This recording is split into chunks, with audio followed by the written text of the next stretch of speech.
Hi everyone, মানা ইউটিউবারের নতুন একটি ব্লগে তোমাদের সবাইকে ওয়েলকাম। আর এখন আমি চলে এসেছি হচ্ছে দক্ষিণেশ্বর। তার কারণ আমি, স্যান্ডি আর আমাদের এক দাদা, আমরা তিনজনে মিলে যাব হচ্ছে স্প্ল্যানেড। তো দেখো আমরা মেট্রো স্টেশনে এখন জাস্ট ইন করছি। আর এই যে মেট্রো স্টেশন, আর তার পাশে মন্দিরের মতো, এটা কিন্তু দক্ষিণেশ্বরের মন্দির নয়, এটা হলো টিকিট কাউন্টার। আর এই যে আমরা উঠছি। প্রথমে কিন্তু যাওয়ার সময় আমার সঙ্গে স্যান্ডির একটুখানি রাগারাগি হয়ে গেছিলো, কথা কাটাকাটি হয়ে গিয়েছিল, মান অভিমান চলছিল।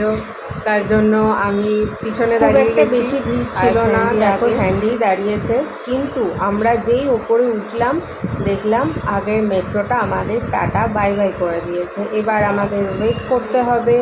মেট্রো আছে এই যে আবার 3:18, আর এখন বাজে 3:10। আমরা এসেছি আর মেট্রোটা ছেড়ে দিল, একটু অপেক্ষা করতে পারতো, তাই না? আর এখানে সবাই দাঁড়িয়ে আছে, মেট্রোর জন্য ওয়েট করছে। আমরাও দাঁড়িয়ে আছি। বলতে বলতে মেট্রো চলেও এসেছে আমাদের সামনে। এবার সবাই তাড়াহুড়ো করে উঠবে বসার সিটের জন্য। আমি কিন্তু তাড়াহুড়ো করে উঠবো না, কারণ আমার সঙ্গে দুজন আছে, তারা দুজনে যদি সিট পায় আমার জন্য সিট রাখবেই রাখবে, এটা আমি একদম শিওর। তো স্যান্ডি আর সুমিতদা, ওরা দুজনে একদম হাত ধরাধরি করে রেডি হয়ে গেছে যে এবার উঠতে হবে উঠতে হবে। আর যদি লেডিসের সামনে উঠে পড়ে তো হয়ে গেল, তাহলে তো আমি সিট পাবো। তো এবার ওঠার পালা।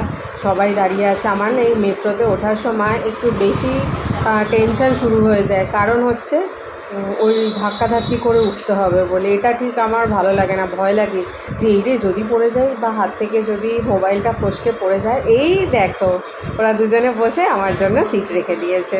দেখলে, আমি বললাম, আমি একদম জানতাম যে ওরা সিট পেলে আমার জন্য সিট রাখবেই রাখবে। তা আমি দুজনের মাঝখানে, দুজনের মধ্যমণি হয়ে বসে পড়েছি আর ওদিকে দেখাচ্ছি। আর এই যে সবাই এখন কেন বলো তো হাসাহাসি করছে, তার কারণ হলো ওই যে অপোজিটে যে আমি দেখাচ্ছিলাম, ওখানে বলছে চারজনকে দেখে মনে হচ্ছে স্কন্দকাটা।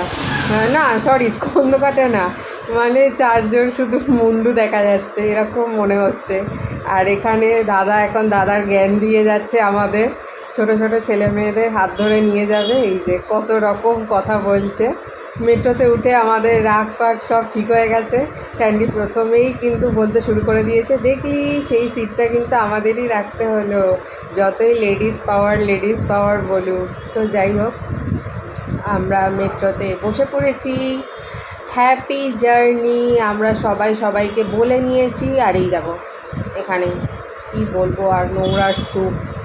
স্যান্ডি বলছে নোংরার স্তূপটা এমন যে ওর মধ্যে ইয়েটা যেটা আছে, ক্রেনটা আর কি, সেটাই ছোট মনে হচ্ছে। তা আমরা গল্প করতে করতে চলে এসেছি এখন স্প্ল্যানেড মেট্রো স্টেশন। আমরা মেট্রো থেকে নেমেও গেছি, আর এখন আমরা দুজনে একটু হাত ধরাধরি করে হাঁটতেও শুরু করে দিয়েছি। আর দাদা আছে পিছনে, যতবার বলছি তুমি আগে চলে এসো, কিন্তু না, পিছনে মেয়ে দেখতে দেখতে আসছে। অ্যাকচুয়ালি ব্যাচেলার হলে যা হয় আর কি, তাই না? এখনকার তুলনায় আগেকার যে মেট্রো স্টেশন স্প্ল্যানেড, সেটা কিন্তু ভীষণভাবে টের পাওয়া যায়। আর আমরা চলে এসেছি স্প্ল্যানেড ফর পুজো শপিং। পুজোর আগে যদি স্প্ল্যানেড, শ্যামবাজার এই জায়গাগুলো না যাওয়া যায় না, তাহলে কিন্তু পুজোর শপিং ইনকমপ্লিট মনে হয়। যতই ঘরে বসে শপিং করি, দিন রাত অনলাইনে শপিং করি না কেন, আর সঙ্গে যদি একটা শ্রীলেদার্সের প্যাকেট না থাকে, উফ, কী যে খালি খালি মনে হয়, মানে নিজেকে যে কতটা অপরাধী বলে মনে হয় সেটা তখনই বোঝা যায়। আর সবাই চারিদিক থেকে ডাকাডাকি করতে শুরু করে দিয়েছে, এদিকে আসুন এদিকে আসুন। সবাই দেখছি বার্গেনিং করছে। তো যাই হোক, যে যার মতো শপিং করুক, এবার আমরাও আমাদের মতো শপিং করতে থাকবো। আমি কি কিনবো জানি না, তবে স্যান্ডির জন্য তো দু একটা জিনিস মাস্ট কেনার আছে, সেটা ওকে কিনতেই হবে। তো তার জন্যই অ্যাকচুয়ালি চলে এসেছি। তো এবার শপিং করি, দেখি কি পাই কি না পাই।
আমি আর স্যান্ডি দুজনেই দাঁড়িয়ে আলোচনা করছি যে এই অ্যান্টিক পিসগুলো ভীষণ সুন্দর। আমাদের যদি কখনো নিজেদের বাড়ি করতে পারি তো এখান থেকে একটা অ্যান্টিক পিস তো অবশ্যই আমাদের ড্রয়িং রুমের জন্য একটা আমরা নিয়ে যাব, তো সেটাই বলছি।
আমি যতবার প্ল্যানেট যাই এখান থেকে রুমাল তো আমাকে নিতেই হবে, কারণ আমার রোজই হ্যাঙ্কি লাগে আর কি, যেহেতু রোজ বেরোই মানে স্যান্ডির সঙ্গে দোকানে যাই, তো তার জন্য আমার হ্যাঙ্কি প্রচুর লাগে। আর খুব তাড়াতাড়ি মানে কালারটা ফেডও হয়ে যায়। তো আমি যতবারই প্ল্যানেট যাই এখান থেকে 5টা 6টা করে হ্যাঙ্কি তো ফার্স্ট আমার মানে শপিং ঝোলাতে ঢুকবে। তো আমি বলছি যে না, হোয়াইটটা নেব না, হোয়াইটটা অবশ্যই অ্যাভয়েড করা দরকার, কারণ আমার হ্যাঙ্কি দিয়ে ম্যাক্সিমাম টাইম স্যান্ডি ওর ফেস ক্লিন করে। তো রোদে গরমে ঘামের মধ্যে আবার যদি হোয়াইট দিয়ে মুখ মোছা হয় তো ছেড়ে দাও।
ট্রেন্ডসে ঢুকলাম বটে, বাট কোনো জামা কাপড়ই আমাদের পছন্দ হলো না। মনে হচ্ছে এগুলো সামারে পরার জন্য নয় বা পুজোতে পরার জন্য তো নয়, এগুলো উইন্টার স্পেশাল হলে তাহলে ঠিক আছে।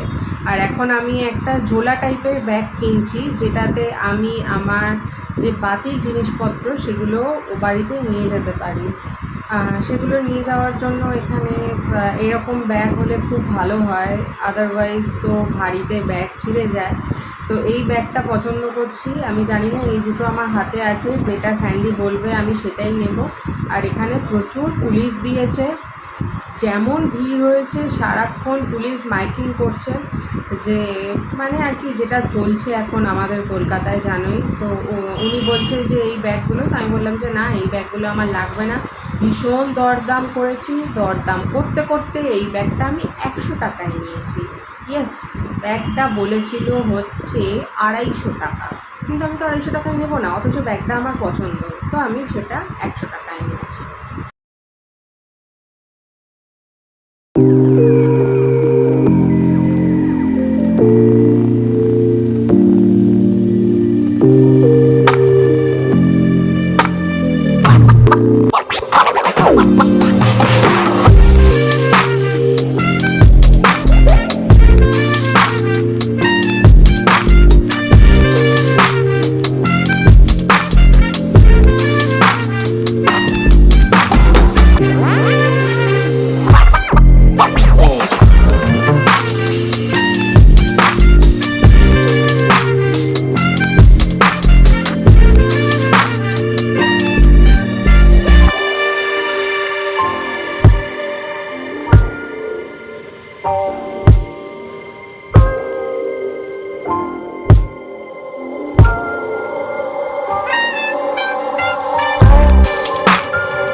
প্ল্যানেড এরিয়ায় গেলেই কিন্তু বোঝা যায় যে পুজোর শপিং জোর কদমে শুরু হয়ে গেছে। নট অনলি প্ল্যানেড বলো, শ্যামবাজার বলো, মানে হাতিবাগান, এই দুটো জায়গাতে গেলেই কিন্তু পুজোর রেশটা একদম বোঝা যায়। যে পুজো পুজো একটা যে ভাব, সেটা কিন্তু আমাদের এখানে খুব একটা বোঝা যায় না, কিন্তু ওখানের ভিড় দেখেই তুমি আর নিজেকে সামলে রাখতে পারবে না। তখনই না বাঙালির মনের মধ্যে একটা পুজো আসছে এরকম একটা আর কি ফিল হয়। যদিও না হওয়ার কোনো কারণ নেই, তার কারণ হচ্ছে বাঙালির শ্রেষ্ঠ উৎসব, সবথেকে বড় উৎসব, তো বাঙালির মনে তো এটা আসবেই যে বছরে একবার মা দুর্গা আসছেন। জানি এখন পরিস্থিতি রাজ্যের অনেক খারাপ সিচুয়েশনের মধ্যে দিয়ে আমরা সবাই যাচ্ছি, কিন্তু আমরা শুধু আমাদের কথা ভাবলেই হবে না, আমাদেরকে এটাও ভাবতে হবে যে এই পুজোর মাধ্যমে প্রচুর গরিব মানুষের পেট চলে, রুজি রোজগার হয়, তারা এই পুজোর 5-6টা দিনের জন্যই ওয়েট করে থাকে। মেইনলি ঢাকি যারা প্রতিমা তৈরি করে, প্যান্ডেল যারা করে, তো তাদের কথা ভেবে তো অবশ্যই আর কি আমাদের এই দিকে একটু সহযোগিতা করাটা অবশ্যই দরকার।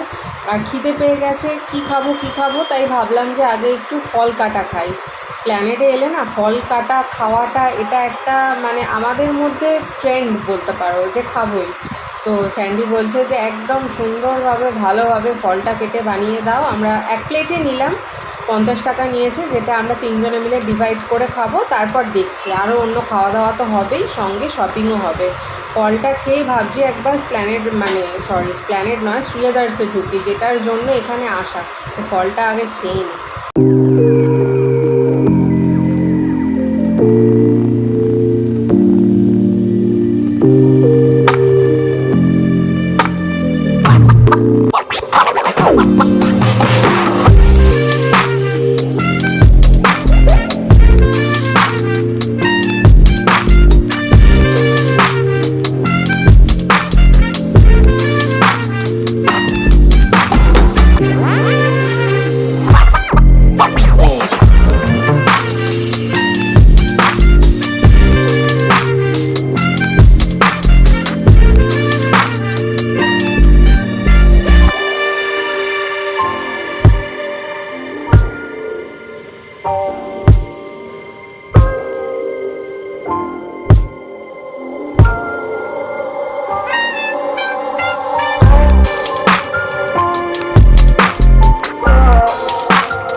স্যান্ডির জন্য এই লোফারটা আমি পছন্দ করে দিয়েছি, যাতে ও পাঞ্জাবি বলো, জিন্স বলো, মানে ফর্মাল পাঞ্জাবি এই সব কিছুর সাথে যাতে ও পরতে পারে, তাই এটা ওকে আর কি পছন্দ করে দেওয়া হয়েছে। খুব খিদে পাচ্ছে, এবার কিন্তু খেতে ঢুকতে হবে। স্যান্ডিকে সেটাই বলছি যে খুব খিদে পাচ্ছে, এবার খাবো। ফুচকা খেয়েছি, খুব ঝাল লেগে গেছে, এবার আইসক্রিম নিয়ে নিয়েছি। আমি আর স্যান্ডি নিয়েছি আমাদের অলওয়েজ ফেভারিট যেটা ব্ল্যাক কারেন্ট, আর সুমিতদা নিয়েছে হচ্ছে 2 in 1। আর এই যে আমরা ঢুকে গেছি, খাবার অর্ডারও করে দিয়েছি। আর স্যান্ডি এখানে যে বকবকটা করছে সেটা তোমাদের সাথে শেয়ার করতে পারছি না, তার কারণ হচ্ছে এখানে এখন গান চলছে, ব্যাকগ্রাউন্ডে চলছে মিউজিক, তাই আমি কথাটা ওখানে মানে কথাটা আমি দিতে পারিনি। তো স্যান্ডি এটাই বলতে চাইছে, তোমাদের বলছে যে ওরই শপিং পুজোয় সব থেকে বেশি হয়েছে, যখন দেখাবে তখন আর শেষ হবে না, ব্লগ চলতেই থাকবে চলতেই থাকবে। তো ওই একটা একটা করে হতে হতে আমারই বেশি হয়েছে। আজকেও আমি 2টো জুতো কিনেছি, স্যান্ডির জন্য একটা কিনেছে, আমার ব্যাগ এটা ওটা সেটা, স্যান্ডি অনেক কিছু কিনে দিয়েছে। ওর জুতোটাই শুধু কিনেছে, ওর না ওয়ালেট কিনেছে না বেল্ট কিনেছে। আগে বলে যে আমি এইগুলো কিনবো, বাট ওখানে গেলে তখন ও বলে যে না থাক আমি আর কিনবো না, তোর এটা ওটা কিনে দিই। তো আমার প্রচুর হয়েছে, আমি বারবার বলছি যে আমার আর লাগবে না, কিন্তু ও আমার কথা শুনছে না। তা যাই হোক, এবার খাওয়া দাওয়া করে নিই। আর বেরিয়ে ভিউটা হলো এটা, দারুণ লাগছে সন্ধেবেলা নিউ মার্কেট স্প্ল্যানেড এরিয়া। তাহলে চলো, ভিডিওটা আজকের মতো এখানেই শেষ করছি। ভিডিওটা তোমাদের কেমন লাগলো সেটা অবশ্যই কমেন্ট করে জানাবে, ভালো লাগলে একটা লাইক করে দেবে, আর আমার চ্যানেলকে সাবস্ক্রাইব করবে, আর ফ্রেন্ডস আর ফ্যামিলি সবার সাথে শেয়ার করবে। আজ তাহলে আসি, দেখা হচ্ছে আবার কাল।